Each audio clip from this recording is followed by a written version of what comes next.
Jadi saya nggak bisa terlalu kenceng ngomongnya. Teman-teman nanti tolong kalau ngobrol bisik-bisik gitu. Bisik. Biar suara saya nggak kalah. Ya, ya. Kita lanjut sedikit ya. Yang hari Jumat kemarin. Jadi mulai minggu ini kita Senin dan Kamis kayak puasa ya, Senin Kamis. Tadi ada kuliah berapa? Oh 1 jam? Habis potong rambut ya? Iya.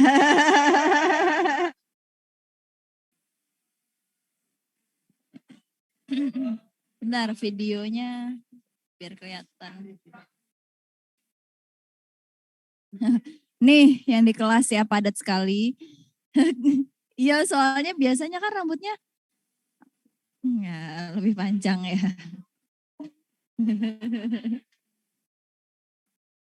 Ya, minggu Jumat kemarin yang mencatat siapa ya? Coba ada yang mencatat nggak yang kemarin di sini? Saya lihatnya di foto ya. Coba ada yang mencatat ulang nggak? Saya mau. Nah, coba cek. Ora nyatat. Ada nggak sih? Aduh parah. Emang kamu nyatat? Kenapa nyari ke temennya? Mencari.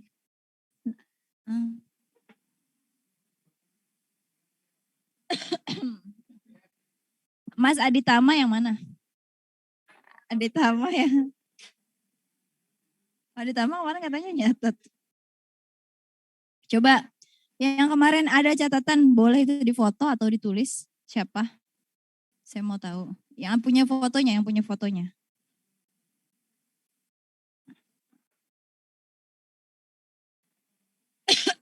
Yang menghitung payback periode ya.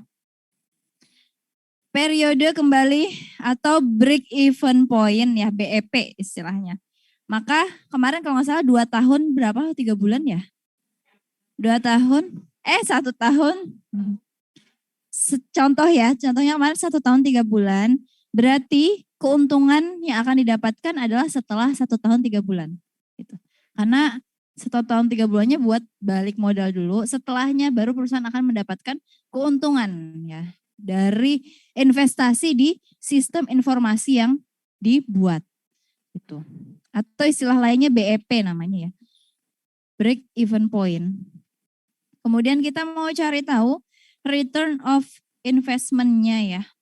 Berapa persen sih manfaat yang didapatkan oleh perusahaan di tahun keduanya nanti gitu. Kan di tahun 1 belum ada manfaat. Ya, karena masih minus ya.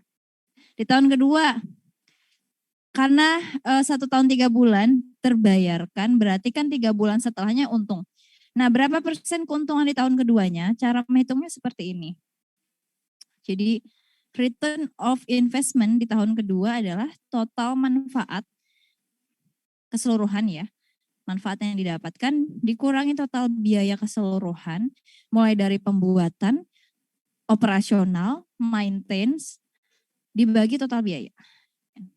Nanti dikali 100% di situ. Jadi kita akan tahu nanti berapa persen return of investment-nya di tahun kedua tadi.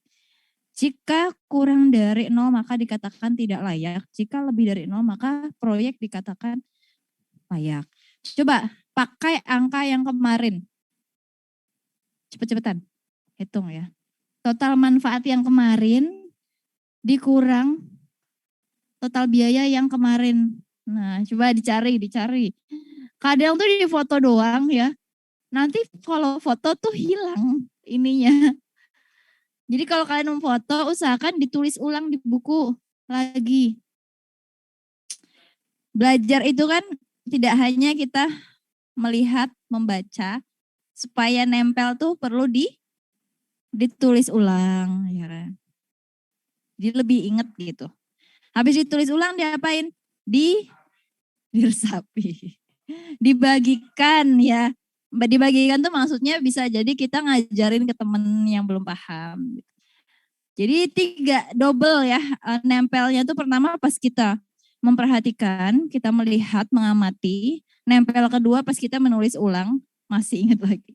Kemudian proses nempel di kepala lagi pas kita jelasin ke orang lain. Coba berapa? Siapa yang paling cepat? Boleh. Ayo. Nanti ada nilai ya, nilai keaktifan. Ayo, siapa yang kemarin foto? Berapa ROI-nya? Boleh yang di rumah juga kalau kemarin. Di rumah kemarin kelihatan nggak ya papan tulisnya?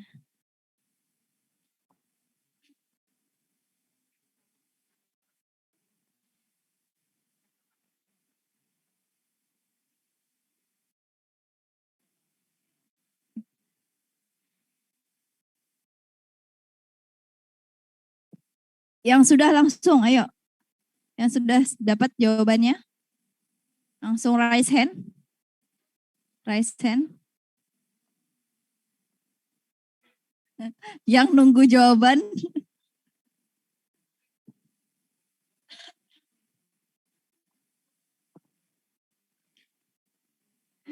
Total manfaatnya berapa kemarin ya? Rahasia dong.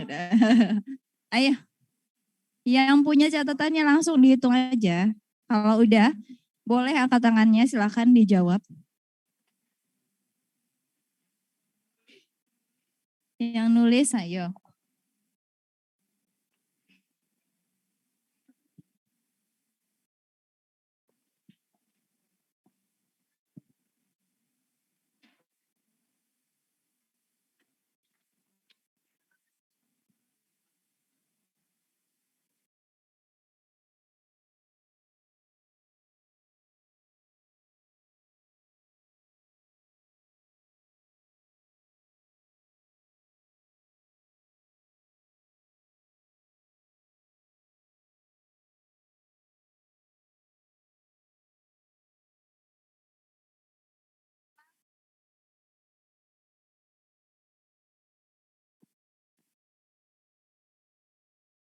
Belum, beda. Oh kemarin ya, maksudnya keuntungan sebelum payback period. Kayak kemarin penjualan berapa kenaikannya gitu loh.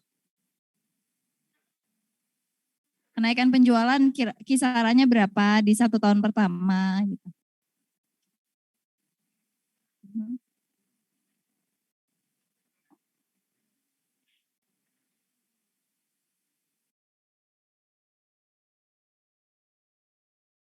Manfaat di tahun ke-1 berapa, di tahun kedua berapa kemarin? Pertama dan kedua ya.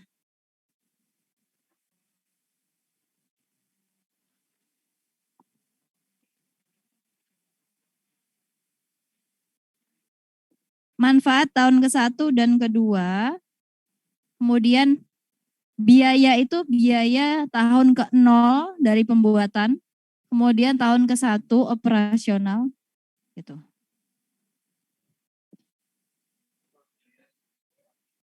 Ya. Biaya pembuatan berarti tahun ke-0, tahun ke-1 itu pada saat operasional atau maintain, tahun kedua juga sama kalau masih ada. Manfaat juga ya, tahun ke-1, tahun kedua. Manfaat di tahun ke-1, kalau sampai tahun kedua ya udah. Tahun kedua. Hah, barusan suara apa? Oh, bersin. Ayo, siapa ayo? Ini contohnya seperti ini nih.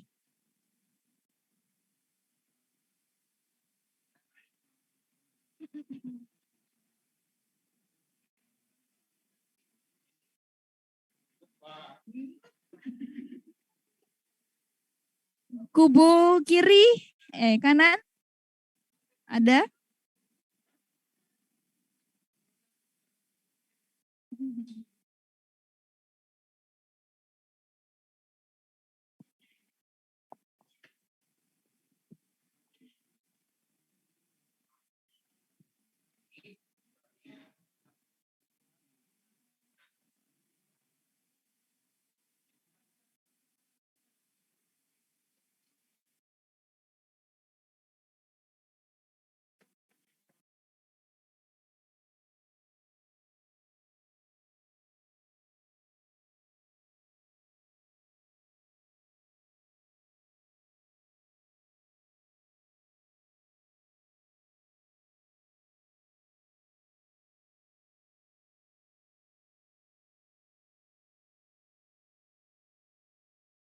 Berapa return of investment di tahun kedua ya?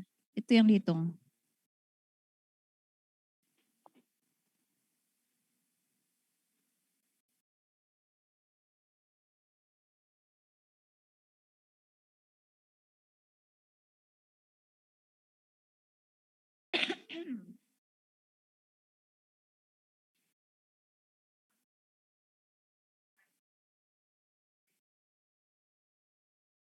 Kirim grup gitu.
Ayo, sudah berapa menit ini?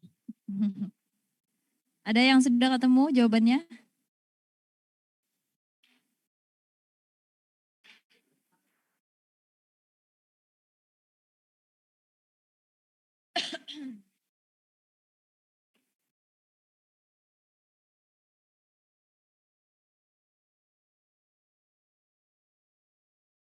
Sudah ketemu?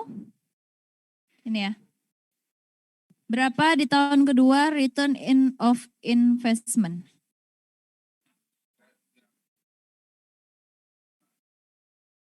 Gimana? Ini beda angka ya. Kalau di slide ini angkanya kemarin beda sama yang dicontohin di depan. Hah? Tahun kedua kan kemarin terbayar setahun ya? Tahun ke-1 ya? Ya, tahun ke-0 itu tahun pembuatan. Tahun ke-1 kalau sudah digunakan sistem informasinya. Kemarin kan 1 tahun 3 bulan. Ya kan? Sudah balik modalnya ya, payback periodenya. Berarti keuntungannya kan setelah 1 tahun 3 bulan. Masuk tahun kedua berarti itu. Nah, ROI-nya return of investment setelah 1 tahun 3 bulan itu berapa persen gitu? Coba dihitung. Ketemu nggak? 60,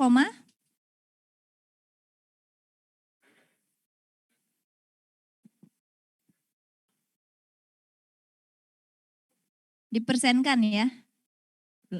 Sama dong 60,99. Minus? Kok minus? Loh, yang ini enggak minus.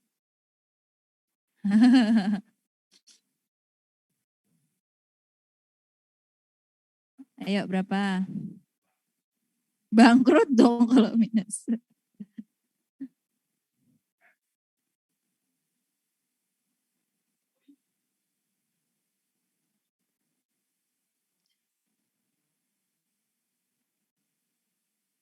Jadi manfaat yang di tahun ke-0 dan tahun ke-1 dijumlahkan dulu.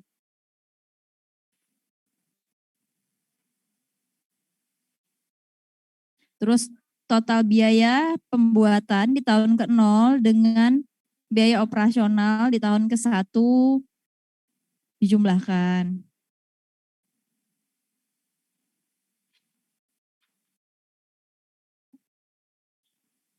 Lalu dikurang total manfaat dikurang total biaya dibagi total biaya.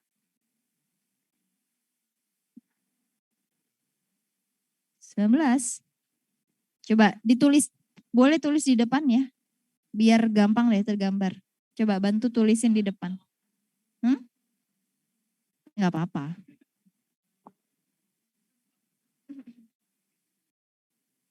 Soalnya ada jawaban yang beda. Dari rumus awal ya. Dituliskan dulu kemarin total biayanya berapa, tahun ke-0, biaya tahun ke-1 berapa, total manfaat tahun ke-0 berapa, kan masih 0 ya. Lalu total manfaat di tahun ke-1 berapa?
Oh, nah paham kan? Kalau coret-coret sendiri bisa paham. Kalau cuman lihat doang agak susah ya.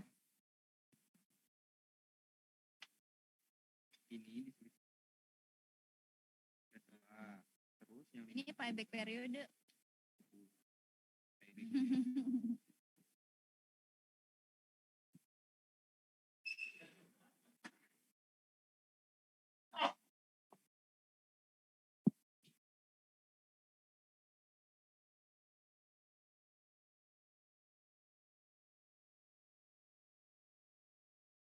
Biaya tahun ke-0 berapa? Total biaya. Ya, total biaya tahun ke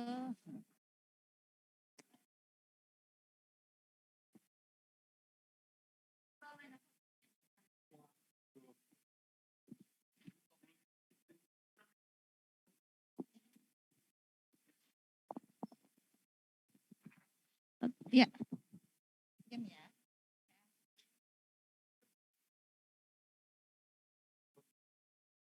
Biaya tahun ke-0 itu biaya proyek ditambah pengadaan ditambah persiapan ya, kemarin udah di total ya. 128 ya. Operasional dan peralatan iya. Tahun ke-1 ya betul. Seperti itu. 3 berapa tuh? 38 ya.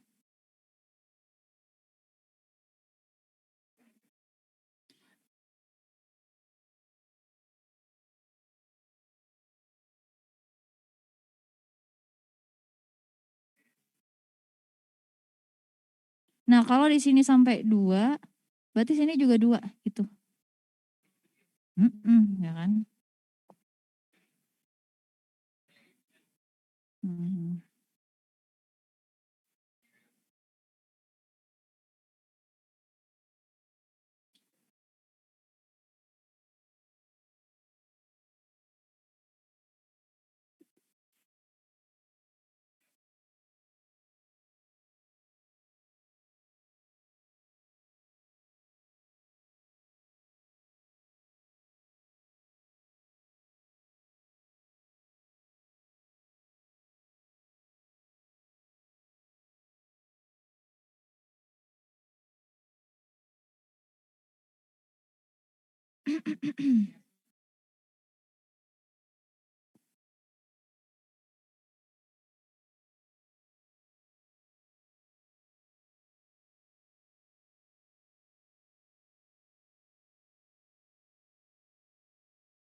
Loh, coba dicek lagi ya. Itu tahun kedua berapa tulisannya? Ini kayaknya salah deh. Bentar. Biaya operasional sebelum 70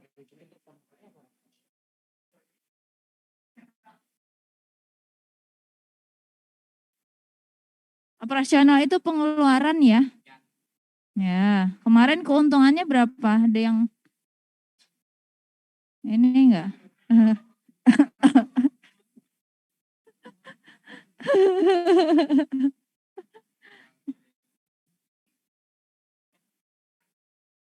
Ini soalnya, nah kemarin catatannya agak kecampur sih, jadi nggak bingungin nih.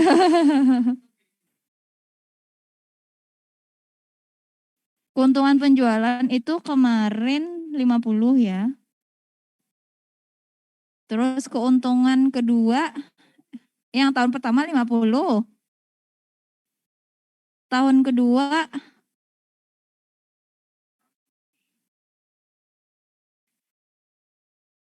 oh ya ya paham.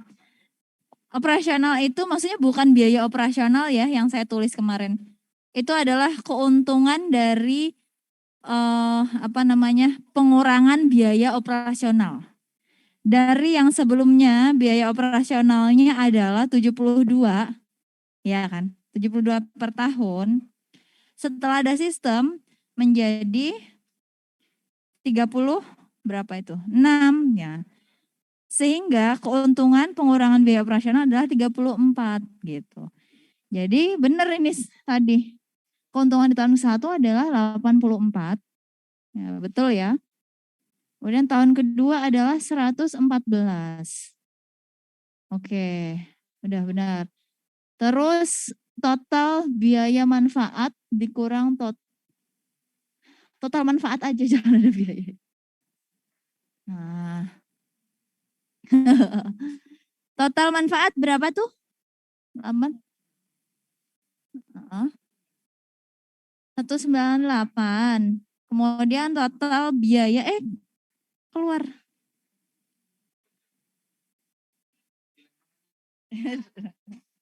Hilang, Mbak.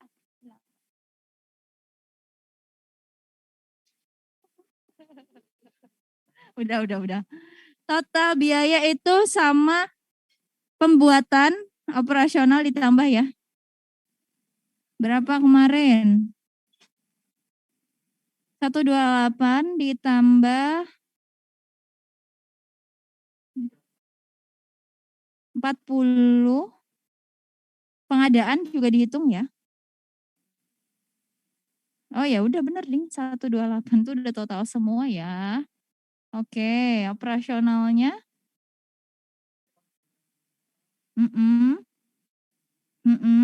Tahun kedua itu bisa, ya bisa sama. Oke, dijumlahin berapa? 204. Saya bentar. Ada yang salah nih. Coba dibagi 204. Harusnya apa?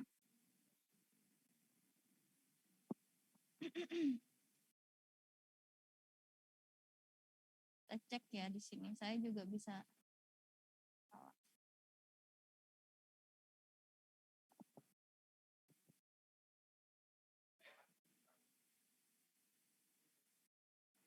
Mana sih tadi? Manfaat kurang total biaya.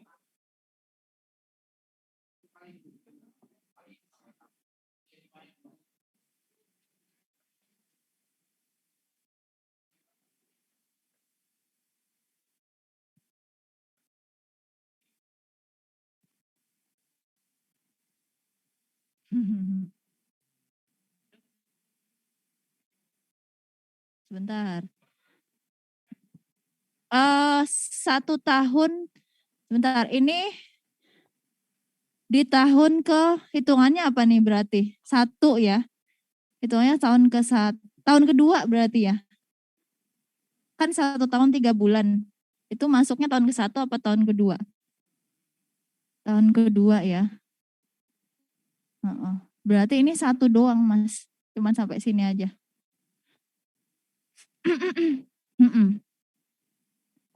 Ya. Nah, pusing. Ya, 1 aja. Ya, operasional yang tahun kedua belum masuk. Iya kan? Ini kan operasional belum masuk hitungan karena baru 1 tahun 3 bulan tadi. Nah, belum dikeluarkan biaya operasionalnya. Kan baru 1 tahun 3 bulan kan. Nah, baru dikurang berapa ini? Ini juga sama ya. Iya. Jadi ngelihat di payback periodenya dulu, dia tadi kembalinya di tahun keberapa? Setelah 1 tahun 3 bulan.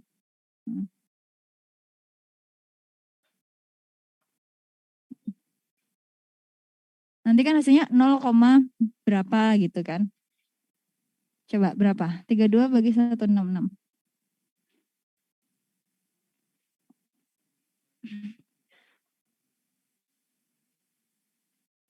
Kalau yang di slide itu dia keuntungannya karena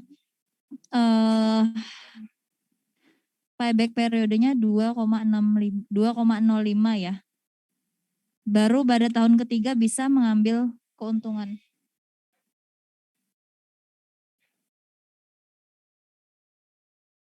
Ya, 19,3% di tahun setelah 1 tahun 3 bulan. Berarti masuk tahun kedua ya keuntungannya. Nanti di tahun berikutnya, di tahun kedua ke atas, nanti keuntungannya naik lagi. Jadi ini di awal doang, keuntungan awal setelah payback periodenya dia untungnya berapa persen gitu. Kemudian NPV itu net present value. NPV itu net present value atau nilai sekarang ya. Nilai sekarang bersih itu berapa sih dari proyeknya gitu. Dihitung dari selisih nilai proyek awal tahun dikurangi dengan selisih, profit itu selisih ya. Profit atau selisih tiap-tiap tahun. Nah, dibagi dengan tingkat bunga. Bunga itu nanti mengacu kepada acuan BI ya, tahun sekarang berapa bunganya gitu. Kenapa sih kok ada suku bunganya segala gitu ya? Karena transaksi kalau proyek itu bisa jadi perusahaan murni bisa jadi tidak menggunakan modal dari misalnya aset sendiri, misalnya ada juga mengajukan modal pinjaman keluar gitu, pinjol. Jangan ya, jangan pinjol.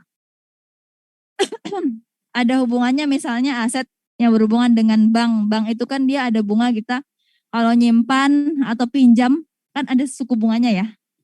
Nah, jadi suku bunga juga dimasukkan ke dalam perhitungan untuk mengetahui nilai proyek, nilai sekarang itu berapa sih nilai proyeknya gitu. Nah, cara menghitungnya adalah rumusnya seperti ini. Langsung ke angka aja kalau mau tahu ya. Oh iya, sorry ya. Kok nggak bisa? Nggak bisa. Bentar.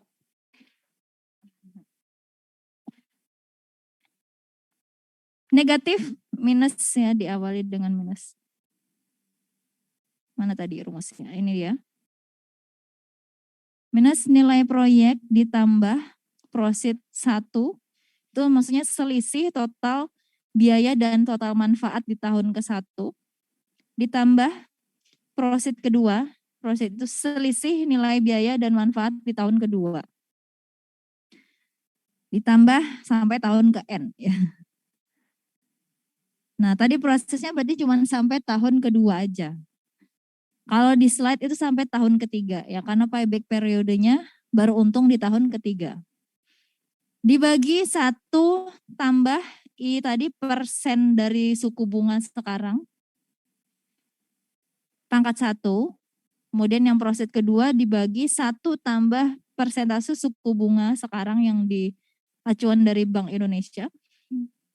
Di pangkat 2 sampai pangkat ke N. Jadi kalau tahun ke-1 selisihnya itu nanti pangkat 1 bagian bawahnya. Ya, di sini terlihat rumit sih sebenarnya, tapi kalau udah kita kasih angka gampang ya. Contoh misalnya di sini bunganya, suku bunganya misalnya 15%. Misalnya ini terlalu besar ya. Bunga itu sekarang turun suku bunga. Ini contoh misalnya pada saat itu suku bunga 15% dari Bank Indonesia. Kemudian negatif 85 itu apa tadi? Total biaya ya, tahun ke-0. Pembuatan pengadaan ditambah selisih, selisih dari biaya dan manfaat di tahun ke-1. Jadi di sini misalnya manfaatnya yang didapatkan di tahun ke-1 37, selisihnya berarti dikurang biaya operasional ya. Operasional 5,6 misalnya. Maka ya hasilnya adalah ini. Itu jadi prosit ke-1 tadi. Dibagi 1 dikali berapa tadi pangkat suku bunga pangkat 1 ya. Nah, 15% pangkat 1. Kemudian ditambah 50 ini adalah prosit atau selisih manfaat yang didapatkan di tahun kedua dengan biaya yang dikeluarkan di tahun kedua. Biaya operasional di tahun kedua ternyata di sini ceritanya meningkat ya. Selisihnya adalah 50. Maka ketemu di sini ya. Selisih biaya dan manfaat di tahun kedua dibagi 1 dikali 15. Tadi dipangkat ya. Bentar, kita cek di sini. 1, nah di 1 ditambah I persen itu suku bunganya dalam kurung baru di pangkat 2. Kayak gitu.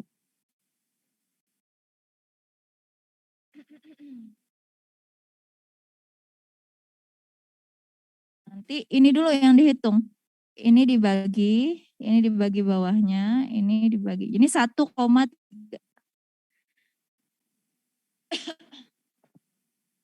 Bentar, ini koma apa dikali ya? Kalau koma dia 50.600.000 ini kan harusnya titik ya. Ini kayaknya ketukar deh. Iya. Jadi ini 1,32 ya maksudnya ya. Ini 1,52. Enggak, setelah di ini loh.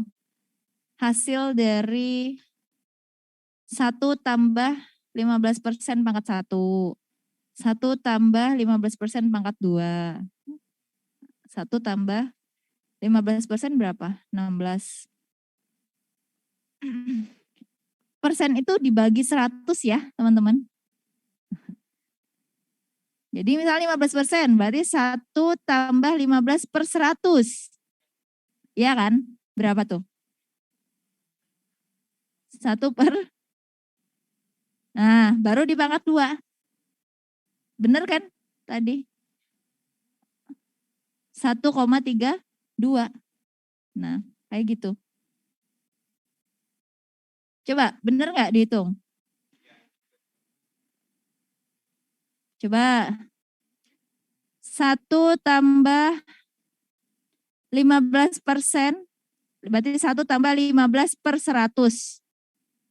Dipangkatkan 2. Benar nggak hasilnya?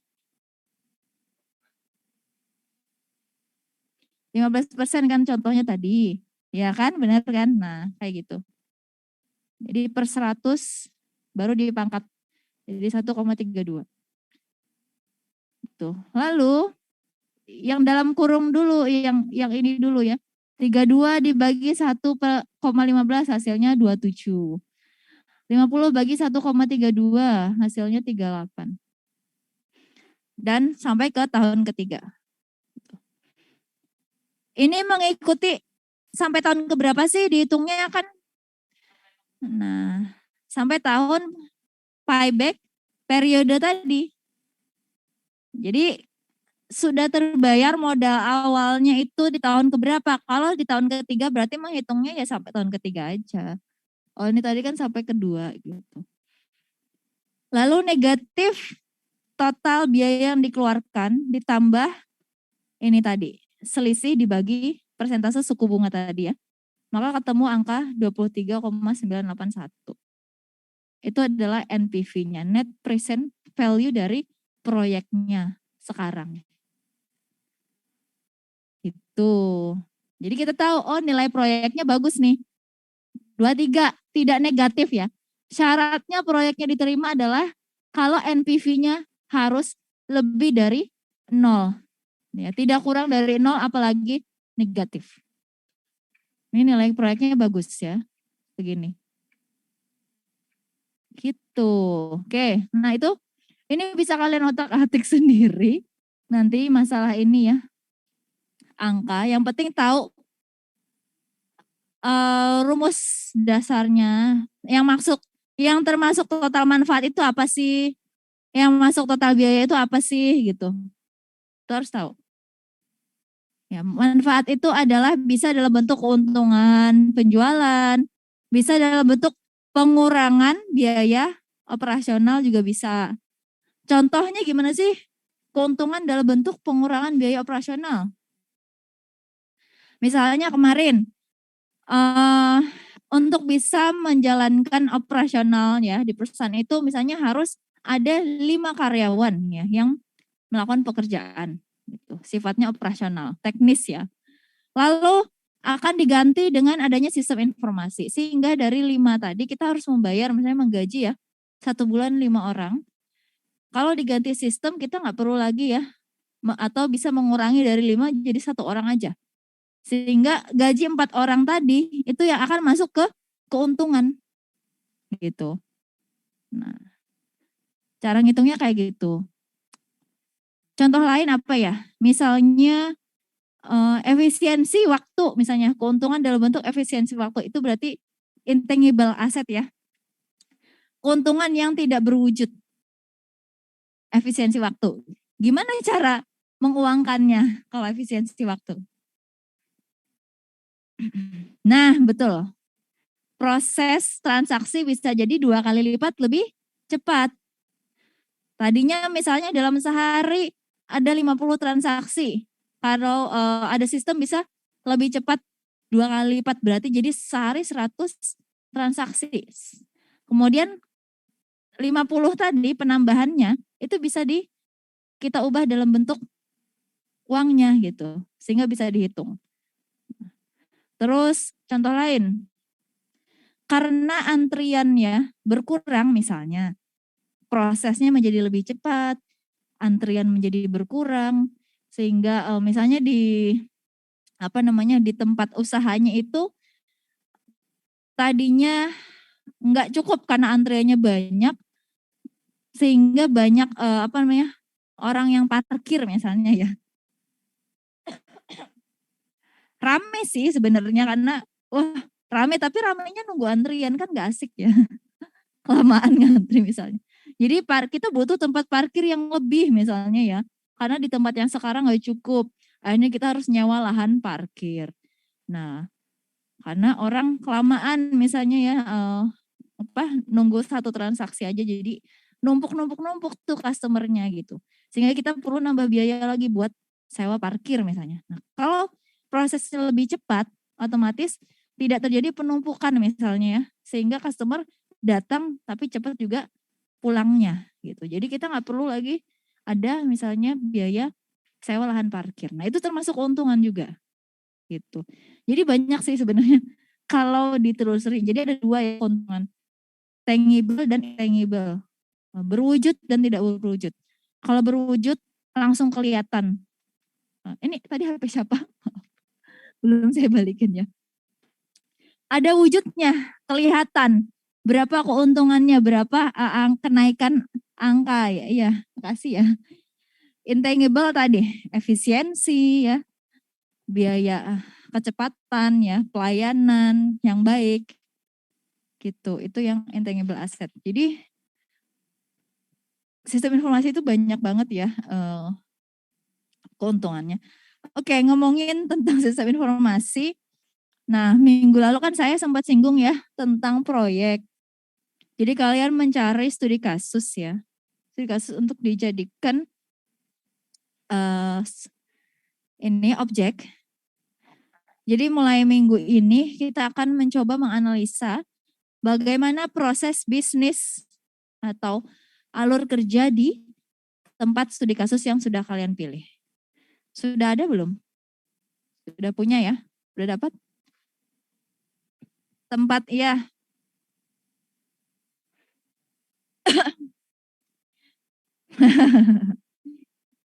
Boleh apa ya, organisasi, instansi,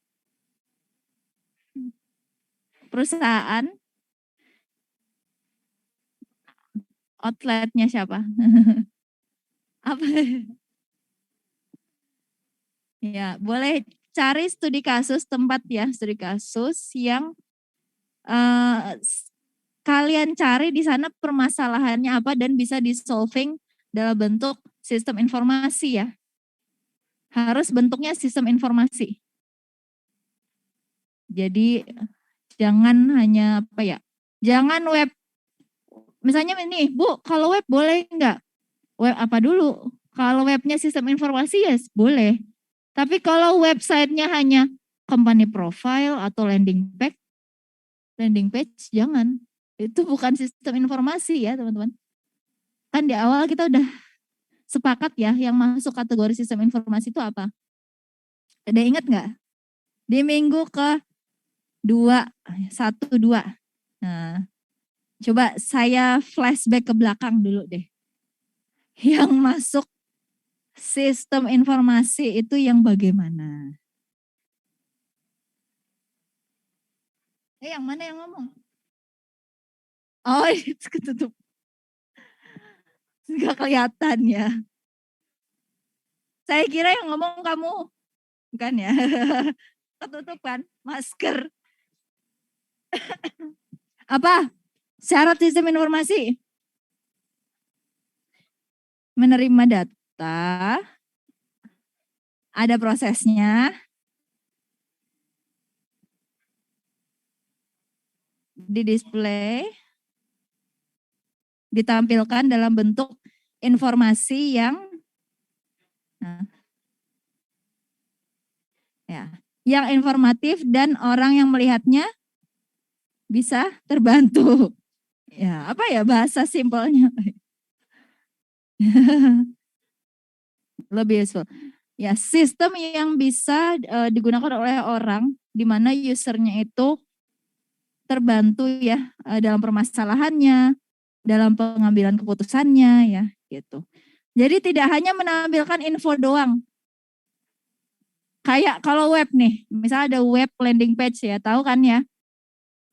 Info misalnya di situ ada profil, ada layanan, ada apa? Personil misalnya. Itu kayak cuma nampilin doang. Tidak ada proses pengolahan data di dalamnya. Tidak ada informasi yang bisa digunakan untuk mengambil keputusan yang lebih untuk si stakeholdernya gitu. Nah, itu bukan sistem informasi berarti. Itu kayak cuman web penampil informasi doang ya. Bukan sistem karena tidak ada proses pengolahan data di dalamnya. Gitu. Jadi bedanya di situ ya, teman-teman. Nanti kalau kalian nyari objek untuk studi kasus, ya usahakan cari yang mereka punya permasalahan dan bisa di-solving dengan sistem informasi. Bentuknya boleh dari pembuatan dari awal ya. Pembuatan itu maksudnya dari yang awalnya tidak ada, diadakan gitu. Maksudnya diadakan, di situ belum ada sama sekali sistem informasi, nah kalian rancang. Atau bisa juga bentuknya pengembangan. Misalnya, oh di situ sebenarnya udah ada kok sistem informasinya. Dicari tahu yang sudah ada itu masih kurang belum gitu. Ada masalah nggak? Nah itu nanti namanya pengembangan. Jadi ada yang dari tidak ada menjadi ada pembuatan ya. Tapi kalian nanti nggak sampai buat, merancang aja. Kemudian ada juga yang bentuknya mungkin pengembangan. Kalau misalnya di sana sudah ada sistem informasinya. Kalau tahun lalu itu, beberapa tahun yang lalu ya, itu ada yang milih di klinik kecantikan ya. Klinik kecantikan kayak semacam Larissa atau, oh ya ada pertanyaan apa? Persetujuan instansi terkait. Nah, kalau misalnya tergantung sih kita. Kalau kita misalnya kenal orangnya, nggak apa, bilang aja nggak apa-apa. Misalnya izin, tapi kita nggak bikin cuman buat belajar aja gitu loh, untuk studi kasus misalnya ya, untuk tugas mata kuliah gitu. Itu tetap harus bilang gitu, tetap harus bilang tujuannya apa. Kalau bukan persetujuan sih sebenarnya lebih ke izin ya, teman-teman. Izin boleh atau enggak, tapi tidak beneran membuatkan untuk mereka. Cuman izin boleh enggak tempat ini buat jadi studi kasus untuk tugas mata kuliah. Jadi kita mau wawancarai misalnya si karyawan di sana atau pemiliknya terkait dengan masalah apa sih yang mereka alamin, misalnya sekarang bisa nggak kira-kira di solving dengan sistem informasi, atau kalian cari tahu di sana sudah punya belum sih sistem informasi, bentuknya kayak gimana, nggak perlu dibuka, kalian lihat datanya enggak, cuman nanya doang, oh pakai apa di sana selama ini kayak gitu loh.